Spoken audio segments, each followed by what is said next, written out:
Welcome to Sweet Dreams Storytelling, where we unwind, relax, and drift into dreamland. I'm your host, Mike, and I'm so glad you're joining me tonight. Let's get cozy and settle in. The story for this evening is The Lost Symphony, Chapter 1, The Silent Piano. In the bustling household of the Harper family, where music was as much a staple as bread and butter, Simon always felt out of place. The Harpers were renowned for their musical talents, each member proficient in one or more instruments. Their home was filled with the sounds of violins, guitars, flutes, and the grand piano that sat majestically in the living room, always surrounded by family members either playing expertly or discussing complex musical theories. Then there was Simon, the youngest Harper, who was tone deaf, an anomaly in a family of virtuosos. At family concerts, while his relatives performed intricate symphonies and complex jazz improvisations, Simon's contributions were limited to polite applause. His attempts at playing any instrument had so far only produced sounds that made the family cat flee in terror. One rainy Saturday, with the house empty as his family attended another music recital, Simon ventured into the attic, a place rarely visited, cluttered with forgotten relics and dusty furniture covers. The attic was quiet, the only sound the pitter-patter of rain on the roof and the occasional gust of wind rattling the windows. As he rummaged through boxes of old books and vintage clothing, Simon stumbled upon something unexpected, an old piano, shrouded under a heavy tarp. It was a stark contrast to the pristine grand piano downstairs. This one was smaller, its woodwork faded and keys yellowed with age. What caught Simon's attention most was its profound silence. It seemed to absorb sound rather than produce it. Curious, Simon lifted the tarp fully and sat on the worn bench. The attic felt even quieter around him, as if the piano exuded a hush over its immediate surroundings. Hesitantly, he pressed a key. To his surprise, no sound came out. He pressed another, then another, still silence. The piano was completely mute. Intrigued by this anomaly in a house where music was ever present, Simon began to play, or rather, mimic the motion of playing. He remembered the basic positions and movements from his many failed music lessons. As his fingers moved over the silent keys, a strange sensation washed over him. The air around him seemed to shimmer slightly, and the musty smell of the attic was suddenly replaced by a crisp, fresh breeze. Without warning, the scenery around Simon shifted. The walls of the attic melted away, replaced by a vast open sky and a landscape that seemed composed entirely of vibrant colors and shapes that pulsed rhythmically, as if to an unheard melody. The floor beneath him felt different too, solid but smooth, like polished marble. Stunned, Simon stood up from the piano bench, which, like the attic, had disappeared. He was no longer in his home, but somewhere vastly different. Before him lay a sprawling vista of rolling hills and flowing rivers, all glistening under a bright, clear sky. Trees swayed gently, their leaves fluttering like the strings of violins, and the grass underfoot vibrated with a soft, harmonic hum. It was then that Simon realized he had somehow been transported to a new world, a world where music seemed to be a visible, living entity. As the shock wore off, a mix of fear and wonder took its place. Where was he? How had he gotten here? And more importantly, how would he get back? His thoughts were suddenly interrupted by a melodious voice, clear and resonant, calling out to him from somewhere close. Turning towards the sound, Simon's adventure in this strange new world was about to begin. Chapter 2: The Portal to Harmonia. As Simon turned towards the source of the melodious voice, he saw a figure approaching him across the vibrant landscape. The figure moved with a graceful, almost musical gait, and as it drew closer, Simon could see that it was a young woman, her hair flowing like ribbons of sheet music fluttering in the wind. Her clothes, adorned with shimmering musical notes and clefs, seemed to harmonize with the environment itself. "Welcome to Harmonia," she said, her voice a captivating melody that resonated with the ambient sounds of the surroundings. "I am Larica, and I see you have arrived through the silent piano. It has been many years since it last brought someone to our world." Simon, still bewildered by his sudden transition from the attic to this musical realm, managed to stammer a response. "I am Simon. Where exactly is Harmonia, and how do I get back home?" Lyrica smiled warmly, understanding his confusion. Harmonia is the land where music shapes life itself. Every element here, from the wind in the trees to the flow of the rivers, is guided by melody and harmony. As for returning home, the path back is through the same piano that brought you here. However, it only appears to those who hear its call, which is why not many find their way back quickly. She gestured to the landscape around them, which seemed to pulse and breathe with an unseen rhythm. But there is a problem, Simon. Harmonia is fading. The music that is our life force is slowly diminishing. If we cannot restore it, harmonia will fall into silence and cease to exist. Simon looked around, taking in the fading colors of the once vibrant scenery. Why is the music fading? He asked. The lost symphony, the core of harmonia's melody, has been fractured into several pieces. These pieces were scattered across the land, causing discord and weakening our world, explained Lyrica. We need to find and reunite these pieces to restore the symphony and save harmonia. Despite his tone deafness in his own world, Simon felt a stirring within him, a desire to help. Perhaps it was the enchanting beauty of harmonia or the genuine distress in Lyrica's voice. How can I help if I can't hear music the way you do? He asked, skeptical of his ability to contribute. Lyrica's eyes sparkled with an inexplicable confidence. Simon, sometimes the greatest melodies are discovered in silence. Your unique perspective might be just what we need to find the lost symphony. Will you help us? Moved by her plea, Simon nodded. I will do my best, though I'm not sure how much help I can be. Excellent. Lyrica clapped her hands, and the sound rippled through the air like a harp's pluck. We shall start by seeking the first piece, but first, you must meet Maestro Tact, our conductor. He will guide us on where to begin our search. Together, they set off across the rolling hills of Harmonia towards a towering structure in the distance, shaped like a grand orchestra hall. As they walked, the ground beneath their feet hummed with a soft, almost imperceptible melody, and Simon felt an odd sensation, a vibration that seemed to sync with his heartbeat, filling him with a sense of purpose and belonging. Perhaps in this land of music, Simon would find not only the lost symphony, but also a deeper connection to a world he never imagined could exist. And maybe, just maybe, he would discover his own place in the harmony of the universe. Chapter 3: Arrival in Harmonia. The journey to the Grand Orchestra Hall where Maestro Tact resided was like walking through a living symphony. The very environment of Harmonia responded to the presence of Lyrica and Simon, with gentle flutes whispering through the leaves and deep cellos echoing from the distant hills. Simon, who had never appreciated music in his own world, found himself mesmerized by the orchestral landscape that surrounded him. As they walked, Lyrica explained more about Harmonia. This world was created from music, shaped by the harmonies of an ancient, powerful score known as the Prime Symphony. The Lost Symphony, which we now seek, was once a part of this greater work, integral to maintaining the balance and vitality of our land. Simon listened, intrigued by the idea of a world so fundamentally different from his own, where music wasn't just sound, but the very essence of life. And everyone here interacts through music? He asked, noticing that even the passing breezes carried melodic tones. Yes, nearly everyone, Lyrica replied, with a soft laugh that chimed like bells. We communicate and live through song and rhythm. It's our nature, our language. Except, it seems, the music is fading, and with it, our way of life. Their path eventually led them to the outskirts of the orchestra hall, a magnificent structure designed to look like it was constructed from staves and bars of musical scores, with notes that appeared to float around its pillars and beams. This is where Maestro Tact helps keep our musical traditions alive, Lyrica said, as they approached the grand entrance. Inside, the hall was even more breathtaking.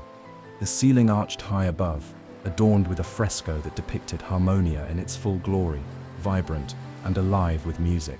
The floors were laid out like keyboards, and the walls lined with instruments that gently played themselves, as if eager to greet newcomers. Maestro Tact was conducting an unseen orchestra as they entered, his movements fluid and passionate. He was an older man, his hair a wild mane of white, and his eyes bright with the fire of music. He wore a long, flowing coat that seemed to have a life of its own. fluttering with every dramatic gesture. Noticing their arrival, he concluded his silent symphony and turned to greet them. "Ah, Lyrica, and this must be Simon." His voice boomed like a timpani, resonant and warm. "Welcome to the heart of Harmonia. I hear you've come to help us restore the lost symphony." Simon nodded, feeling somewhat out of place, but welcomed by the maestro's enthusiasm. "I'll do what I can, though I must confess, I don't know much about music," he admitted. Maestro Tact chuckled, a sound that filled the room with a sparkle of high notes. "My boy, you were able to enter Harmonia through the silent piano, a feat in itself that tells me there is music within you, waiting to be discovered. We shall see in time what role you are meant to play." The maestro led them through the hall to a large map of Harmonia, laid out on a table. The map was unlike any Simon had ever seen. It was dynamic, with landscapes that moved and shifted, and areas highlighted in varying degrees of brightness, depending on their musical intensity. Here, Maestro Tact pointed to a region shaded in dim tones, is where we believe the first piece of the Lost Symphony can be found. The Valley of Echoes, where sound reflects endlessly. It's a tricky place, filled with illusions and memories of music past. Lyrica stepped forward, her expression serious. "We should prepare for a challenging journey. The valley is known to disorient even the most seasoned musicians with its endless reverberations." Maestro Tact handed Simon a small silver tuning fork. "Take this, Simon. It will help you find your way through the discord." The fork resonates with the truest pitch when pointed towards harmony. Armed with the tuning fork and a new sense of purpose, Simon felt ready to take on the challenge. With Lyrica and Maestro Tact's guidance, he was beginning to believe that he might indeed have a crucial part to play in saving Harmonia. Together, they set out from the orchestra hall, heading towards the Valley of Echoes, where the first piece of the Lost Symphony awaited them. Chapter 4. Meeting Allegro. Simon, Lyrica, and Maestro Tact set out from the grand orchestra hall under a sky that hummed with a subdued melody, indicating the lingering life force of Harmonia. Their path to the Valley of Echoes was lined with fading musical landscapes, a reminder of the urgency of their mission. As they journeyed, Lyrica explained more about the nature of the valley and the challenges they might face. "It's a place of beautiful but bewildering sounds," she said. "Echoes of melodies long past play over and over, and without something to guide you, it's easy to lose your way." As they approached the outskirts of the valley, they encountered Allegro, a young violinist known throughout Harmonia for her extraordinary talent and peculiar way of communicating solely through her violin. Her notes were crisp and clear, cutting through the muffled sounds of the environment with striking clarity. Allegro was practicing beside the road, her bow dancing over the strings of her violin, producing a melody so compelling that it momentarily restored vibrancy to the area around her. Seeing the travelers, she paused her playing, and her bright eyes sparkled with curiosity and recognition. Lyrica introduced Simon and explained their quest. Allegro's response was a series of musical phrases that shimmered in the air, each note hanging with intention and emotion, her way of expressing her eagerness to help and her concern for their daunting task. "She says she knows the valley well and can help us navigate its complexities." Allegro translated for Simon, who listened intently, fascinated by Allegro's unique form of communication. Encouraged by her enthusiasm and expertise, the group welcomed Allegro to their team. With her joining, their spirits lifted, and the air around them seemed to pulsate with a newfound energy, a symphony of hope and determination. Allegro led the way, her violin occasionally chirping out notes that acted almost like a sonar, mapping their path through the increasingly disorienting landscape as they entered the Valley of Echoes.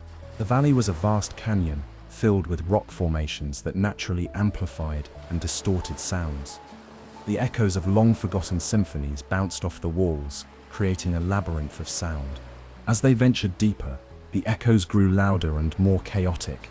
Simon tried to use the tuning fork Maestro Tact had given him. At first he struggled to make sense of its vibrations amid the cacophony, but gradually he began to discern a pattern. When he struck the fork and held it out, it vibrated more intensely in certain directions, guiding them through the sonic maze. Allegro watched Simon curiously, her violin mimicking the frequency of the tuning fork, adding harmony to its single note and enhancing its guidance. This collaboration between Simon's fork and Allegro's violin created a new melody, one that seemed to charm the valley itself, parting the sea of echoes to reveal a clearer path forward. The journey through the Valley of Echoes was long and fraught with challenges, but with Allegro's guidance and the unique combination of Simon's tuning fork and her violin, they made steady progress. The echoes began to align into more harmonious sequences, forming musical bridges over the gaps of silence, slowly leading them towards the location where the first piece of the Lost Symphony was believed to be hidden. By the time they reached the heart of the valley, Simon had learned to appreciate not just the music around him, but also the unspoken bonds forming between him and his companions. Bonds forged in melody and mutual determination. Together, they stood, ready to face whatever lay ahead, united by their quest to restore the music and save Harmonia. Chapter 5: The Dancing Conductor. The trio, now enriched with Allegro's musical communication, continued their journey deeper into the Valley of Echoes. As they progressed, the chaotic cacophony of sounds began to give way to a more harmonious backdrop, thanks to their collaborative efforts to navigate through the auditory maze. As they reached the heart of the valley, they encountered an unusual sight: a figure conducting an invisible orchestra with grand sweeping motions. Standing on a small, natural pedestal of rock, the figure was clothed in a long, flowing coat that fluttered with every dramatic flourish, and his movements were so expressive and precise that they seemed to sculpt the air itself into music. This was Maestro Tact, known as the dancing conductor of Harmonia. His role was to harmonize the most turbulent energies of the land, and he had been doing so in the Valley of Echoes, attempting to mitigate the discord caused by the scattered pieces of the Lost Symphony. As the group approached, Maestro Tact paused his conducting, turning to greet them with a wide, warm smile that spread across his weathered face. "Ah, travelers of melody, welcome to my concert hall," he said, gesturing grandly to the open valley around him. Lyrica introduced Simon and explained their mission to restore the Lost Symphony. Maestro Tact listened intently, nodding along to the rhythm of Lyrica's words. When she finished, he spun in a small circle, his coat twirling around him. "Ah, what a noble quest! And you seek the first piece of the Lost Symphony here, amidst my endless orchestra." Simon, still new to the ways of Harmonia, watched in fascination as Maestro Tact resumed his conducting. It was then that Simon noticed the subtle changes in the environment with each motion of the conductor's hands and baton. The echoes seemed to bend to his will, forming less aggressive and more structured musical phrases. "The echoes here are remnants of the Lost Symphony," Maestro Tact explained as he conducted. "They are confused, incomplete without their counterparts. But together perhaps we can coax them into revealing the location of the missing piece." Maestro Tact proposed a plan. He would conduct an echo symphony using the ambient sounds of the valley as his instruments, and Simon, Lyrica, and Allegro would each play a part. Simon was to use his tuning fork to capture and direct the truest sounds, helping to guide the symphony towards harmony. The performance began with Maestro Tact's enthusiastic lead. His body danced with the rhythm, his baton directing the natural sounds of the valley. Allegro joined in with her violin, weaving complex melodies that responded to the echoes around them. Lyrica added her voice, singing notes that filled the gaps between Allegro's strings and the natural music of the environment. Simon felt overwhelmed, but followed Maestro Tact's instructions, striking his tuning fork and holding it aloft, moving it through the air as if he were painting with sound. Slowly, a melody began to emerge from the chaos, an ancient, powerful tune that seemed familiar, yet forgotten. As the group reached the climax of their performance, a bright light emanated from a crevice in the valley floor. The earth trembled lightly under their feet, as if the land itself was awakening from a long slumber. From the crevice, a fragment of glass, shimmering with an inner light, rose suspended in the air. It was a piece of the Lost Symphony. Maestro Tact ceased his conducting, and the valley fell silent, holding its breath. Simon stepped forward and reached out to take the fragment. As his fingers touched the cool glass, a surge of music flooded his senses, overwhelming yet exhilarating. He had found the first piece of the Lost Symphony. With the fragment secured, the group thanked Maestro Tact, who bowed deeply, his coat sweeping the ground. The journey continues, my friends. Each piece brings us closer to harmony.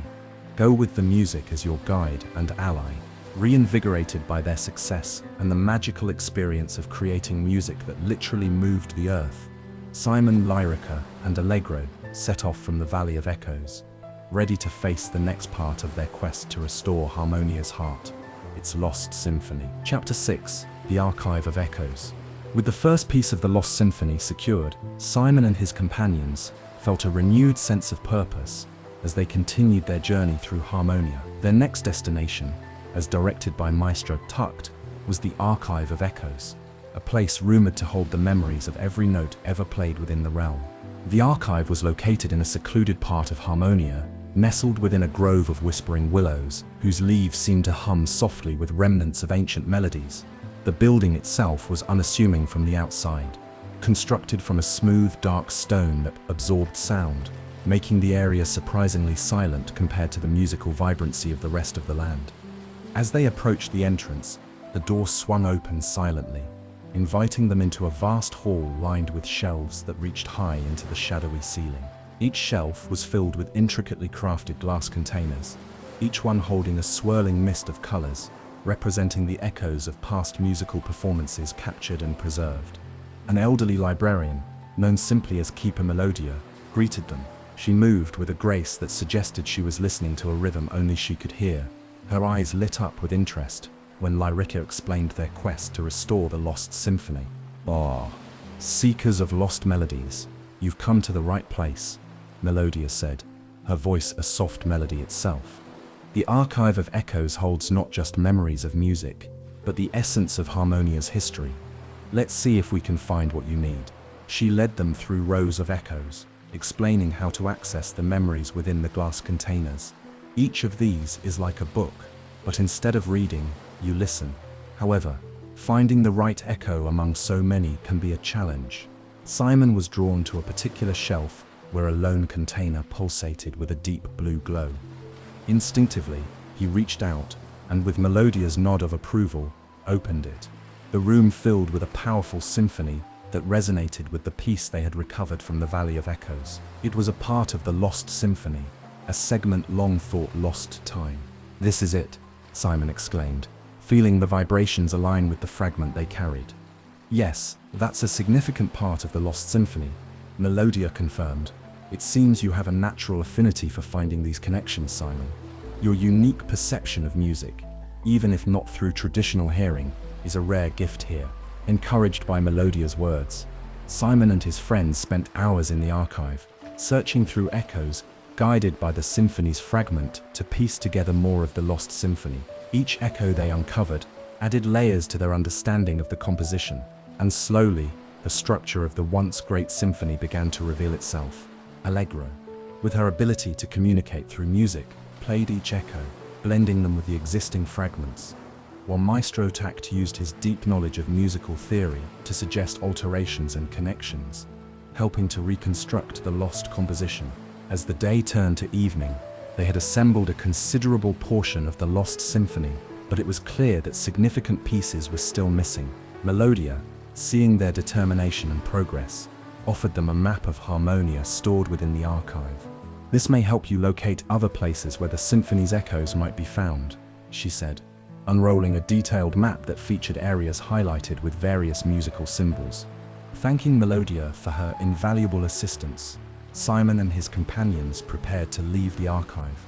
They now had not only additional pieces of the Lost Symphony, but also a clearer path to finding the remaining segments. The journey was far from over, but with each step and each note uncovered, they grew closer to restoring Harmonia to its full musical glory. Chapter 7: Crossing the Melodic Plains.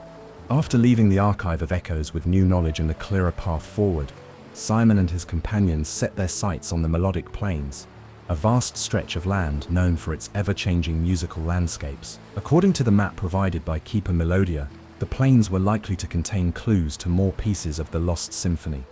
The melodic plains were unlike any other part of Harmonia Simon had seen so far. The grass itself produced soft harmonic tones when touched by the wind, and the flowers hummed gently in a natural rhythm that created an almost hypnotic melody. The entire landscape was a visual and auditory orchestra, constantly shifting in response to the natural elements. As they ventured deeper into the plains, Simon noticed that the music here was not merely background noise but an active participant in the environment. The plains respond to us as much as they respond to the wind and sun. Larica explained. Watch. She picked up a small stone and tossed it gently into a patch of bell-like flowers. The impact created a series of harmonious tones that spread out across the field, causing a wave of musical responses that echoed back to them in a beautiful, intricate melody. "This place is alive with music," Simon said, his tone-deaf ears surprisingly attuned to the vibrancy of the sounds around him. He felt the vibrations through the soles of his shoes, each step creating a faint tone that harmonized with the plain's melody. Allegro, ever sensitive to the musicality of their surroundings, took out her violin and began to play along with the melody of the plains. Her music called forth a response from deeper within the landscape, and the group followed these musical cues across the vast field. The journey across the melodic plains was both mesmerizing and challenging. The music, while beautiful, was also disorienting at times, with sounds coming from all directions. Simon used the tuning fork given to him by Maestro Tact, striking it occasionally to help maintain their direction. The fork resonated with the truest sounds, providing them a guide through the cacophony. As they reached the center of the plains, the music crescendoed around a large ancient tree known as the harmonic oak. The tree stood taller than the rest, its leaves shimmering with a silvery glow that seemed to pulse with the music. Legend says the harmonic oak holds the heart of the plains, Larica said, her voice full of awe. It's said to be a focal point of Harmonia's musical energy. Encouraged by this, Simon approached the tree cautiously. He placed his hand on its trunk, and immediately, a rush of musical energy flowed through him. It was overwhelming, but enlightening, as if the tree was communicating directly with him. Through this connection, Simon received a vision of another piece of the lost symphony, buried at the base of the tree. With the help of Allegro and Larica, they carefully dug around the tree's roots, uncovering a glass case that contained a beautifully preserved, yet silent, sheet of music. "This must be another segment of the lost symphony," Simon exclaimed, carefully lifting the glass case from the ground. With another piece of the symphony in their possession, the group felt a renewed sense of hope and excitement. The plains around them seemed to celebrate as well, the music rising in a joyous crescendo as they made their way back towards the edge of the plains, ready to continue their journey to the next location marked on the map. The crossing of the melodic plains had not only brought them closer to completing the lost symphony, but had also deepened Simon's connection to music, a connection he had never thought possible given his tone deafness. This journey was changing him, and he was eager to see where the music would lead them next. Chapter 8. The Rhythm Forest. After their success in the melodic plains, Simon and his companions felt invigorated and eager to continue their journey. The next location on their map led them to the Rhythm Forest, a mysterious and dense woodland known for its percussive and rhythmic sounds that emanated from the very trees and undergrowth. As they entered the forest, the atmosphere shifted dramatically. The gentle, melodic harmonies of the plains were replaced by the complex, syncopated rhythms of tapping, rustling and drumming that seemed to come from all directions. The forest was alive with natural percussion, from the soft patting of raindrops on broad leaves to the deep, resonant thumps of hollow tree trunks. The rhythm forest communicates through beats and tempos rather than tunes. Larica explained, her voice blending into the forest's rhythmic backdrop. Each species of plant and animal here contributes to the overall rhythm, creating a symphony of percussion. Simon, though initially overwhelmed, found himself gradually attuning to the forest's unique language. He noticed how each step they took on the thick carpet of fallen leaves added to the forest's rhythm, and he began to walk in time with the beats, his movements syncing with the natural cadence of the environment. Allegro, with her acute musical sensitivity, took out her violin and began to experiment, playing staccato notes that mimicked the sounds around them. The forest responded to her playing, the rhythm intensifying and then softening, engaging in a call and response with her music. This forest teaches us that music isn't just about melody and harmony, rhythm is just as essential. Allegro conveyed through her violin, her notes translating her thoughts for Simon and Larica. As they ventured deeper into the heart of the forest, the rhythms grew more complex. Simon discovered he could feel the vibrations in the air, and for the first time his tone deafness did not feel like a disadvantage. Instead, he was experiencing music through a different sense, through vibrations and movements. Their progress through the forest was tested when they encountered a wide river that cut through their path. The river's flow added another layer of rhythm to the forest soundscape, the rushing water playing its own percussive tune. To cross the river, Simon suggested they use the fallen logs as stepping stones, coordinating their steps to match the rhythm of the river's flow. This method turned their crossing into a rhythmic dance, each step carefully timed to avoid slipping into the water. Once safely on the other side, they reached a clearing where the forest's rhythms converged into a powerful, unified beat that pulsed like the heart of the forest itself. In the center of the clearing stood an ancient towering tree, its trunk wide and hollow, acting as a natural drum. Simon approached the tree, feeling the vibrations through the soles of his shoes. He placed his hands on the trunk, and the tree responded, its hollow sounding a deep, resonant beat that echoed through the forest. Encouraged by this response, Simon tapped out a simple rhythm on the trunk, and to his surprise, the tree's response contained a clear musical pattern. It was a piece of the lost symphony, preserved in the memory of the forest. With Allegro's help, Simon recorded the rhythm, using a small device provided by Lurica that could capture and translate rhythmic patterns into musical notation. They had found another piece of the lost symphony, hidden not in notes or melodies, but in rhythm and beat. As they left the rhythm forest, Simon felt a profound connection to music in a way he had never imagined possible. He had learned that music was not only to be heard but to be felt, and that revelation filled him with hope and determination as they continued their quest to restore the lost symphony and save Harmonia. Chapter 9: Encounter with the Dissonance. Following their rhythmic revelations in the rhythm forest, Simon and his companions set off towards their next destination. According to the map they retrieved from the Archive of Echoes, a secluded glen known for its haunting melodies was next. However, the journey took an unexpected turn when they stumbled upon a region that was starkly discordant with the rest of Harmonia. This area, known as the Discordant Thicket, was inhabited by creatures called the Dissonants, beings that thrived on musical discord and cacophony. As they neared the thicket, the air grew heavy with a jarring mix of sounds that grated on the ears. The once harmonious landscape of Harmonia was replaced by a chaotic clash of off-key notes and erratic rhythms. The trees here were gnarled, their branches twisted as if in agony, and the ground was littered with broken instruments and shattered musical notes that crunched underfoot. Lyrica frowned, clutching her ears. The Dissonants are known to unsettle travelers with their cacophony. They feed on the discord they create, growing stronger from the confusion and fear of those who wander into their territory. Simon, though usually unaffected by dissonance due to his tone deafness, could feel the unsettling vibrations through the ground and air.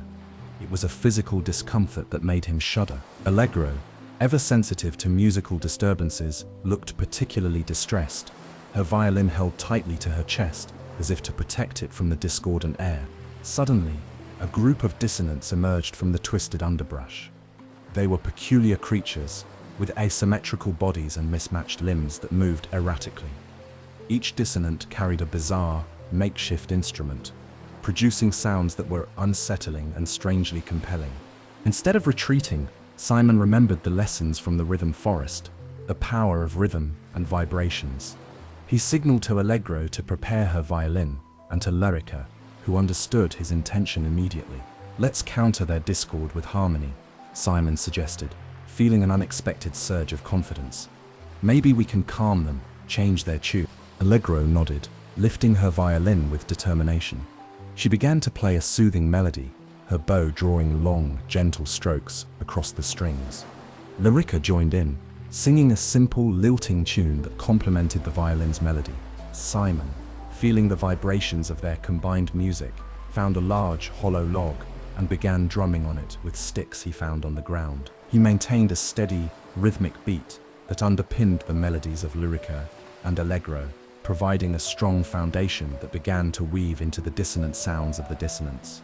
At first, the dissonants seemed confused, their movements erratic as they tried to overpower the trio's harmony with their discord.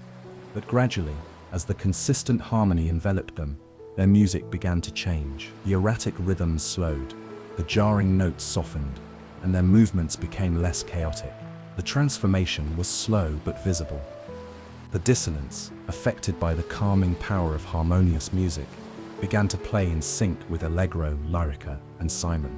Their previously grotesque features softened, and their music melded into the trios, creating a new, complex symphony that resonated through the thicket. As the music swelled, a palpable shift occurred in the environment.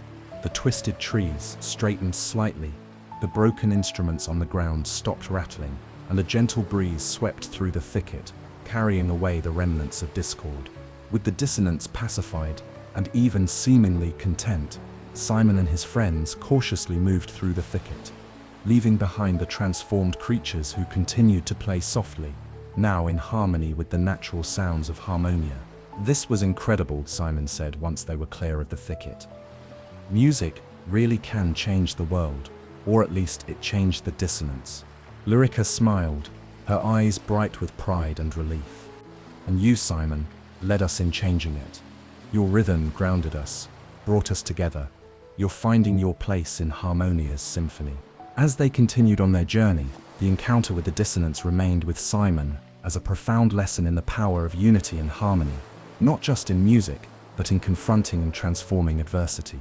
Chapter 10: The Silent Valley. After their challenging encounter with the dissonance, Simon and his companions found themselves approaching their next destination marked on the map, the Silent Valley, known as a place where sound was mysteriously absorbed rather than echoed. The valley stood in stark contrast to the rest of Harmonia, where music and sound flourished. As they entered the valley, a profound hush enveloped them. The usual rustle of leaves, whisper of winds, and even their own footsteps seemed muted, swallowed by an unseen force. The silence was so intense it felt almost tangible, pressing against their ears with an unnerving weight. "This place," Lyrica started, her voice unnaturally loud in the absence of background noise. Then she lowered her voice to a whisper. "It's been silenced by a curse long ago, said to be the work of a vengeful composer, whose music was rejected by the people of Harmonia. In his anger, he stole the valley's ability to produce and carry sound." Simon felt the silence pressing in on him, a stark reminder of his own perceived inadequacies in a family filled with musicians. Here, in this valley, his lack of musical ability didn't seem to matter. No one could hear music here, not even the most skilled. As they ventured deeper into the valley, Simon noticed small, scattered pieces of what appeared to be an ancient instrument, half buried in the ground. He picked up a fragment, turning it over in his hands. It was finely crafted, likely part of a string instrument, and despite its age, it hummed faintly with a residual musical energy. Allegro, who was visibly uncomfortable in the silence, signed to Simon and Lyrica, conveying a message. She says that these fragments might be part of the cursed instrument, responsible for the valley's silence. Lyrica interpreted, "If we can find all the pieces and reassemble it, perhaps the curse can be reversed." Motivated by this new goal, the group spread out to search for more pieces. As they did, Simon found himself drawn to a particular spot in the valley, where the silence felt even more oppressive. Here, buried beneath a layer of soil, he found a large, intact piece of the instrument's body. With each piece they found, Allegro attempted to fit them together, her skilled hands carefully working to restore the instrument to its original form. After hours of meticulous work, the instrument was finally whole.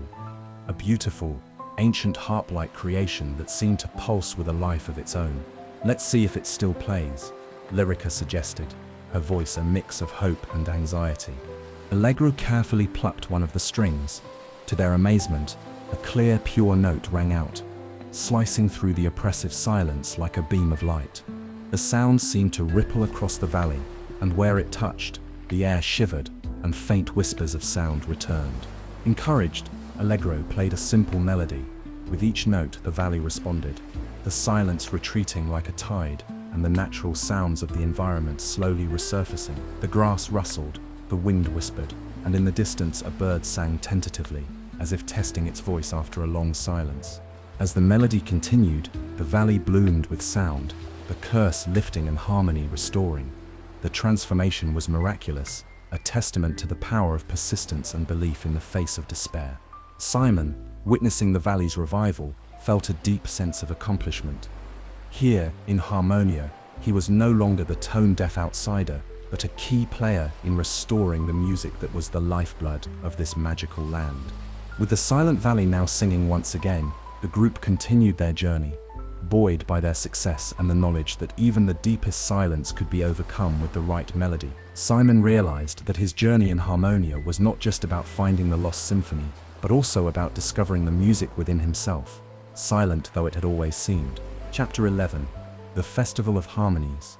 Invigorated by their success in lifting the curse of the Silent Valley, Simon, Lurica, and Allegro continued their journey, guided by the harmonious sounds that now filled the air. Their path led them to the bustling town of Melodon, known for its annual Festival of Harmonies, a celebration of all the musical talents that Harmonia had to offer. It was a perfect opportunity for the group to gather information about the remaining pieces of the Lost Symphony and to replenish their spirits amidst the challenges they faced. As they entered Melodon, the town square was alive with vibrant colors and sounds. Stages were set up at every corner, with musicians of all kinds performing their hearts out. The air was filled with an array of melodies, from soaring operatic arias to the deep, pulsing beats of drum ensembles. Stalls lined the streets, selling everything from exotic musical instruments to delicious local delicacies, each vendor adding their own musical jingle to attract customers. Simon was overwhelmed by the spectacle. Back home, music had always been a source of alienation for him, but here in Harmonia, it was a celebration of community and creativity. "It's incredible, isn't it?" Lurica said, smiling at Simon's wide-eyed wonder. "Music is more than sound here. It's a way of life, a way to connect." They spent the day exploring the festival, enjoying impromptu performances and engaging with local musicians. Simon was particularly drawn to a group of children playing a lively tune on handcrafted flutes. Despite his tone deafness, he found himself tapping along, feeling the rhythm flow through him. It was a small, personal victory, feeling connected to music in a way he never had before.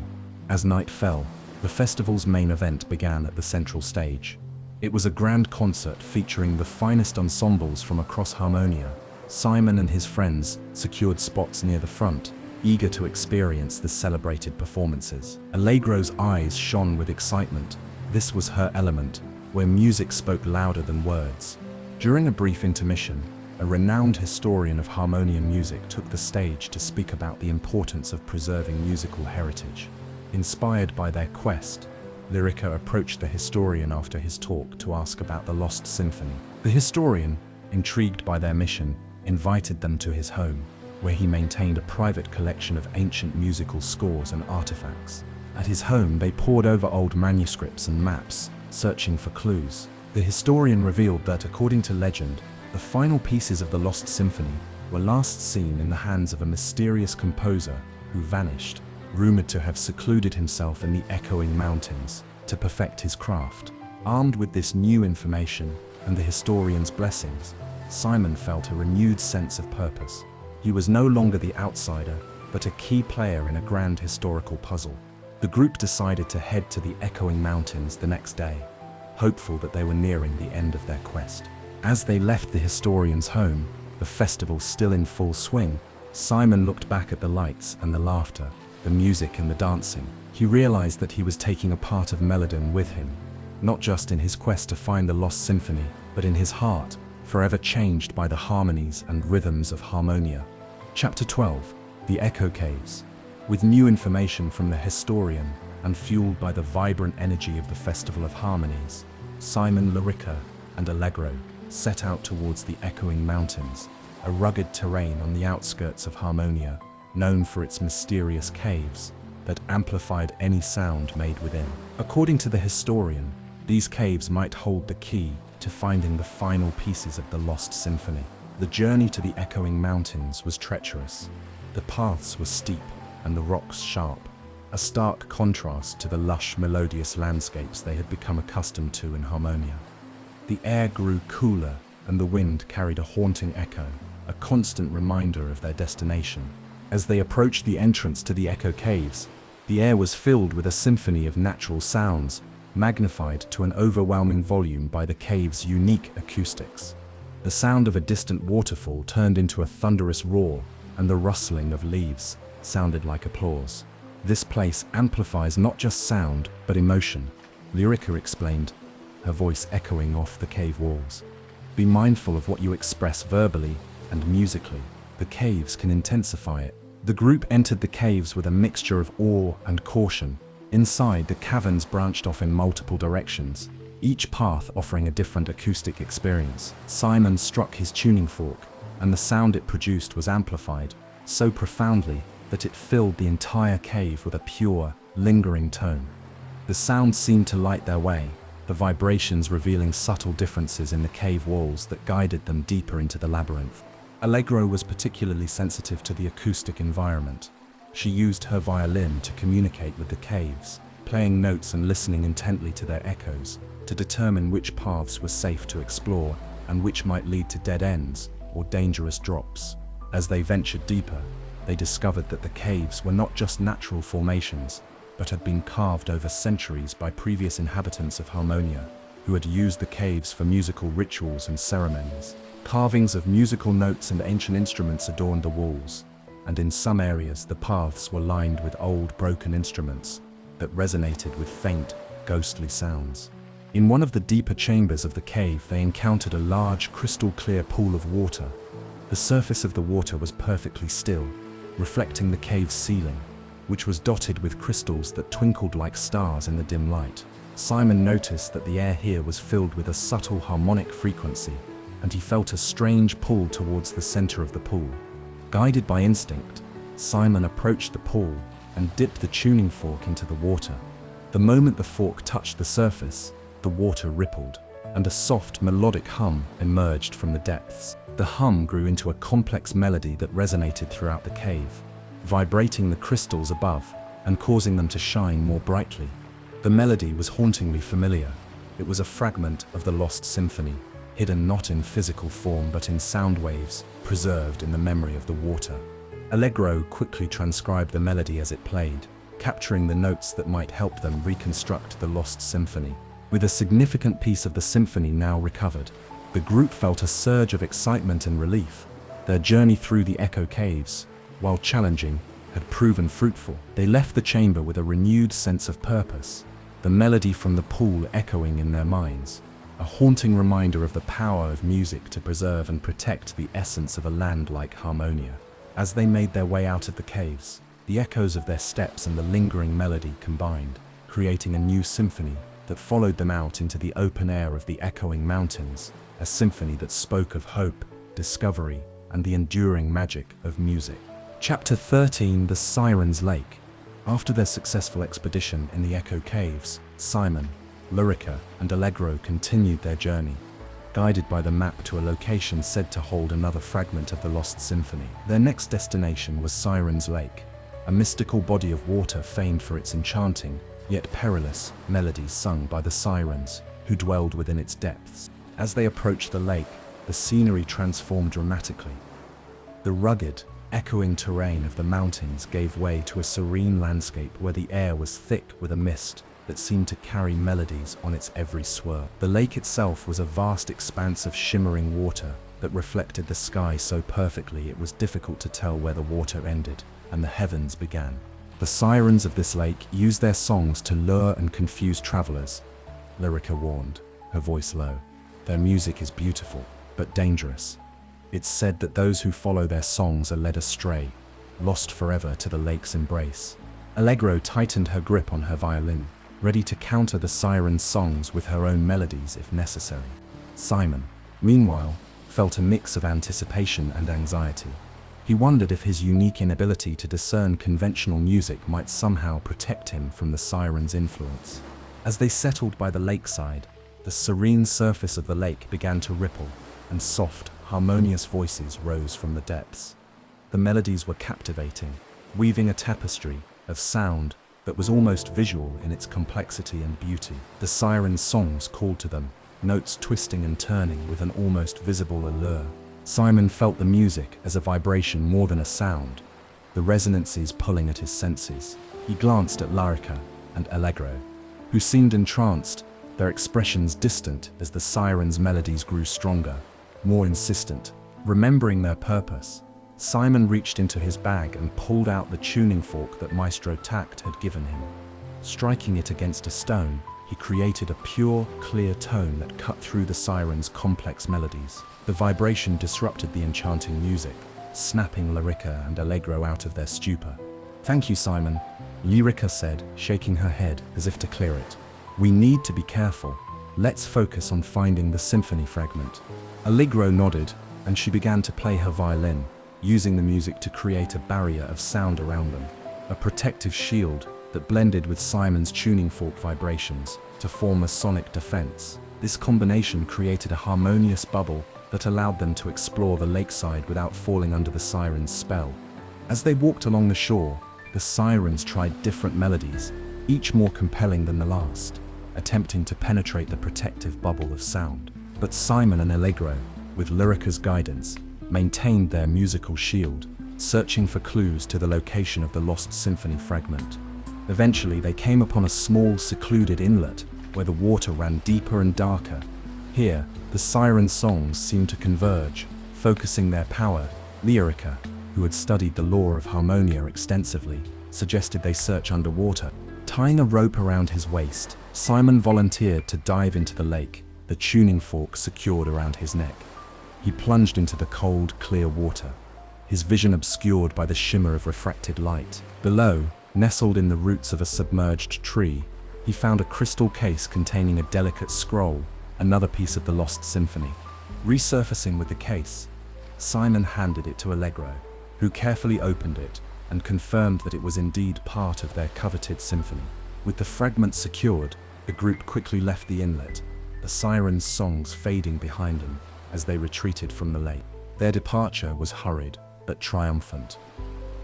They had faced one of Harmonia's more deceptive dangers and emerged not only unscathed but victorious, with another piece of the lost symphony in hand. Simon's journey from a tone-deaf boy to a key player in the quest to save Harmonia had taken another remarkable step forward, proving that music, in all its forms, has power beyond mere sound.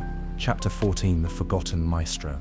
Buoyed by their success at Siren's Lake, Simon, Lyrica, and Allegro journeyed onward, with the historian's map guiding them toward a secluded mountain pass, rumored to be the home of the Forgotten Maestro.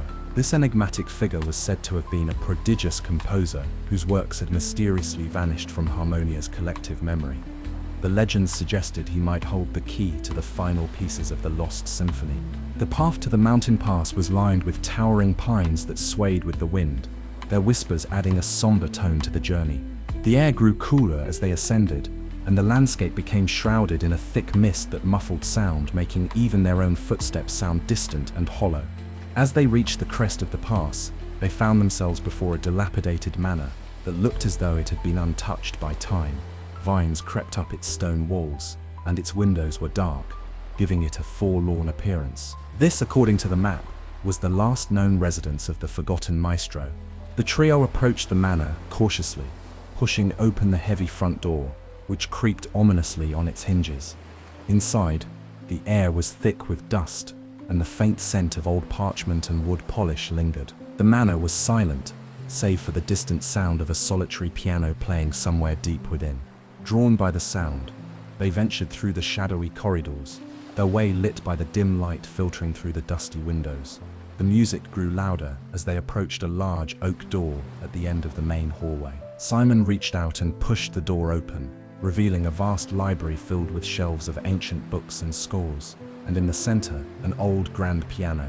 Seated at the piano was an elderly man, his fingers moving deftly across the keys with a grace that belied his age. He did not look up as they entered, completely absorbed in his playing.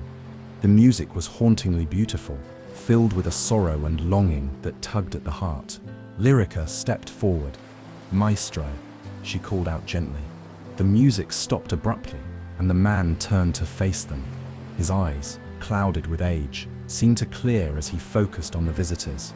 "Who calls upon the Forgotten Maestro?" His voice was fragile, yet it carried an undeniable authority. Lyrica introduced themselves and explained their quest to restore the lost symphony. The maestro listened, his expression turning thoughtful. "The lost symphony," he murmured. almost to himself. A piece of music I thought was lost to the winds of time and folly. He rose from the piano bench and walked over to a large chest in the corner of the room.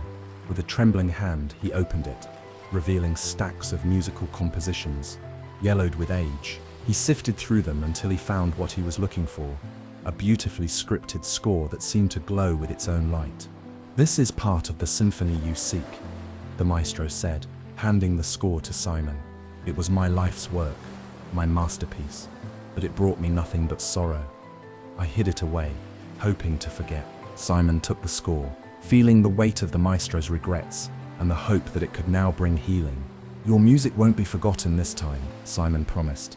"We will complete it and restore its place in harmonia." The forgotten maestro nodded, a tear glistening in his old eyes. "Then perhaps my soul will find peace at last." With the newfound peace of the lost symphony and the maestro's blessing, the trio left the manor, the maestro's music echoing behind them, a lingering farewell. As they descended the mountain pass, the weight of their responsibility to restore the lost symphony and with it, the heart of harmonia, felt more pressing than ever. But with each step, Simon felt more prepared to face whatever challenges lay ahead, armed with the music that could save a world. Chapter 15. Assembling the Lost Symphony. With several pieces of the Lost Symphony now in their possession, Simon, Lorica, and Allegro felt a mix of exhilaration and urgency. They knew they were close to completing their quest, but the final step, reassembling the symphony into a cohesive whole, loomed large before them. The group decided to return to the Grand Orchestra Hall in the heart of Harmonia, where they first met Maestro Tact. It was the ideal place to undertake the monumental task of piecing together the symphony, not only because of its rich musical resources, but also because it was a symbolic center of Harmonian culture and history. Upon their arrival, Maestro Tact greeted them warmly, his eyes twinkling with excitement and anticipation as he listened to their tales of adventure and discovery. "You have done well, my young friends," he said, clasping their hands in his. "Now, let us bring these scattered pieces back into harmony." The grand hall was soon bustling with activity. Simon, Lorica, and Allegro, along with Maestro Tact, spread out the fragments of the symphony on a large table. The sheets of music, filled with notes that had not been played in generations, seemed to pulse with potential energy. As they worked, they realized that the task was more complex than they had anticipated. Each piece of the symphony had its own distinct style and emotional tone, reflecting the diverse regions of Harmonia from which they had been recovered. The challenge was to weave these pieces into a seamless composition that honored their individuality while creating a unified whole. Lyrica suggested they approach the task as a puzzle, finding connections in the musical phrasing, thematic elements, and harmonic structures. Allegro, with her intuitive understanding of music, played each fragment on her violin, helping to identify where they might fit within the broader composition.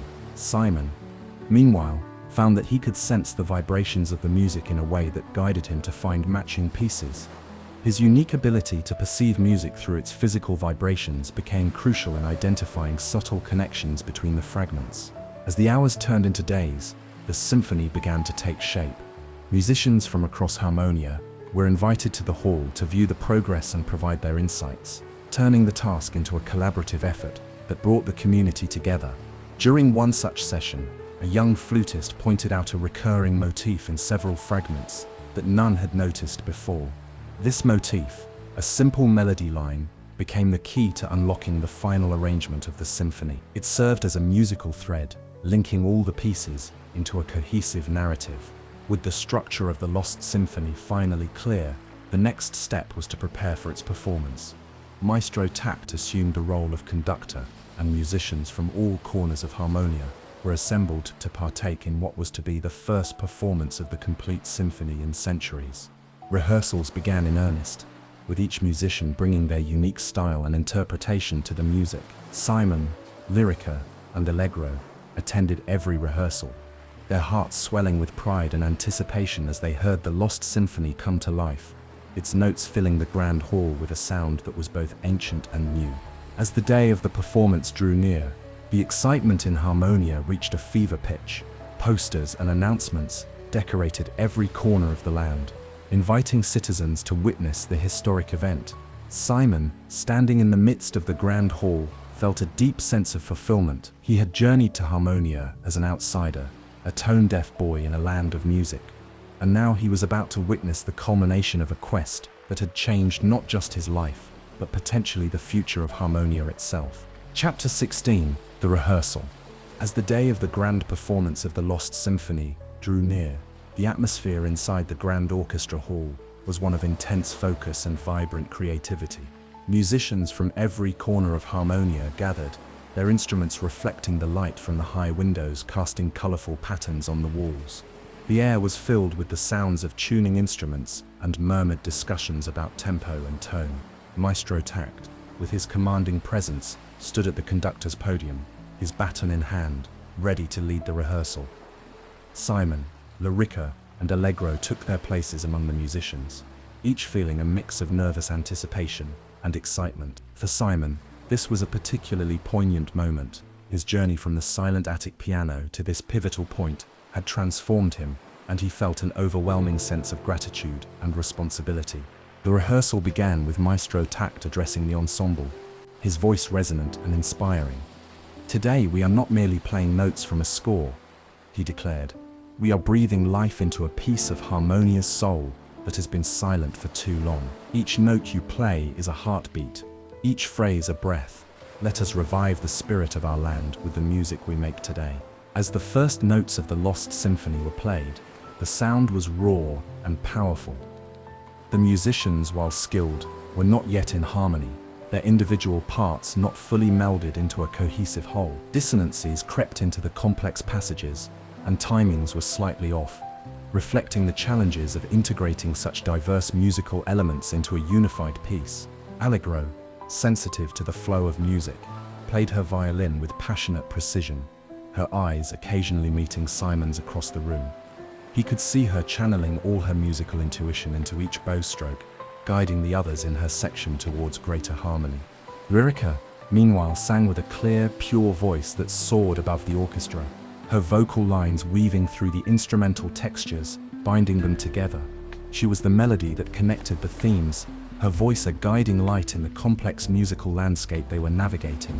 Simon, though not a musician in the traditional sense, found his role in feeling the music's vibrations and signaling to Maestro Tact whenever the ensemble's energy seemed misaligned. His unique ability to sense discord and harmony through vibrations became crucial, helping to adjust the pace and intensity of the performance.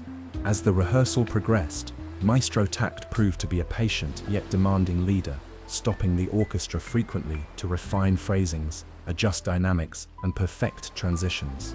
"Again from measure 42, please," he would say, or "let the violins breathe more life into this segment." The hours passed, and with each run-through of the symphony, the music grew richer, more aligned. The musicians began to move as one entity, their separate parts interlocking to form a beautiful, cohesive whole. The synergy was palpable, each note and rest falling into place with precision and emotion. By the end of the rehearsal, exhaustion mingled with exhilaration. The musicians, their faces flushed with effort and joy, knew they were part of something extraordinary. The Lost Symphony had been silent for generations, but now it was alive, resonant with the history and spirit of Harmonia.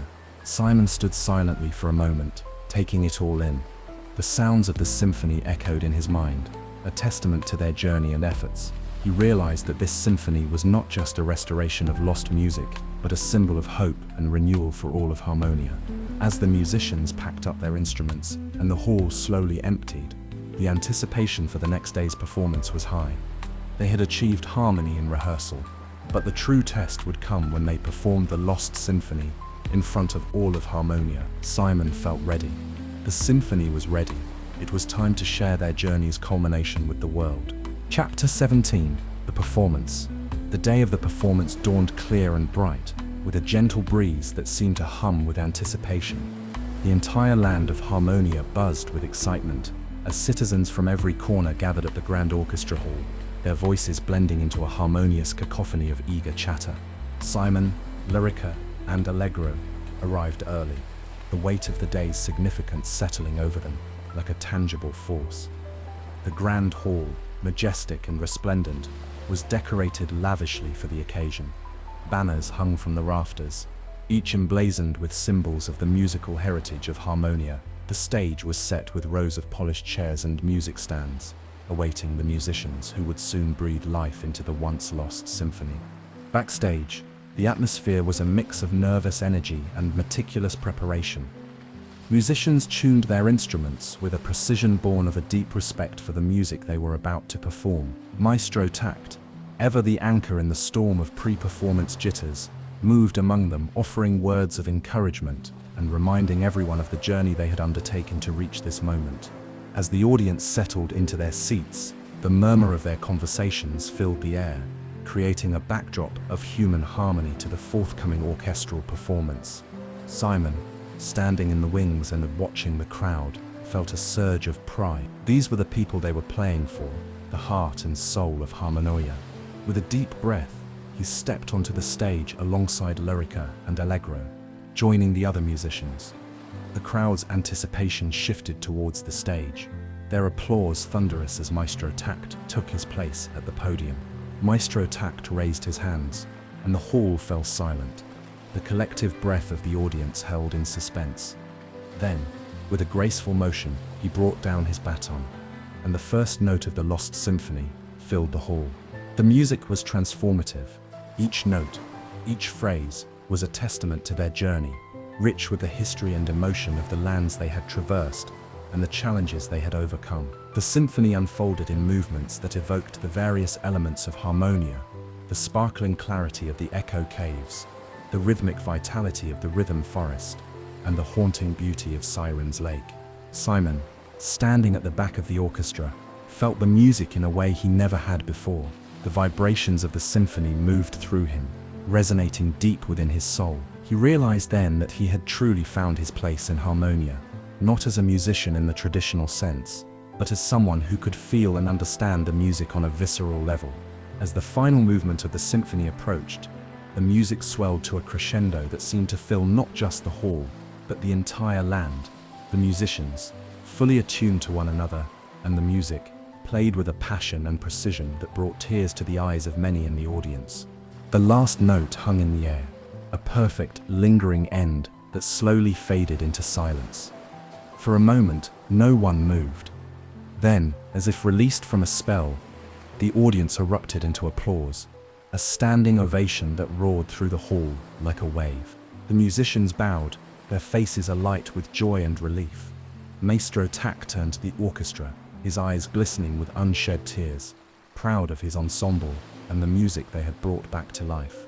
As the applause continued, Simon looked out over the crowd, their faces aglow with the magic of the music they had just experienced. He knew then that the Lost Symphony was lost no longer. It had been found, restored, and would now live forever in the hearts of those who had witnessed its rebirth. The performance was more than a musical triumph. It was a reaffirmation of the power of unity, perseverance, and the indomitable spirit of music, a true celebration of all that Harmonia stood for. Chapter 18: Return and Resolution. After the triumphant performance of the Lost Symphony, the atmosphere in Harmonia was one of jubilation and newfound hope. The successful restoration and performance of the symphony not only rejuvenated the land's music, but also rekindled a collective spirit among its people. Simon, Lyrica, and Allegro, now celebrated as heroes, felt a profound sense of accomplishment and contentment. Yet, for Simon, there was an underlying current of introspection about his own journey and what lay ahead. In the days following the concert, Harmonia buzzed with renewed vigor. Musicians from across the land were inspired to explore new compositions and revive old ones, while citizens embraced the revitalized music that filled their environment. Simon, however, found himself drawn back to the Grand Orchestra Hall, the site of their monumental achievement, to reflect on his experiences.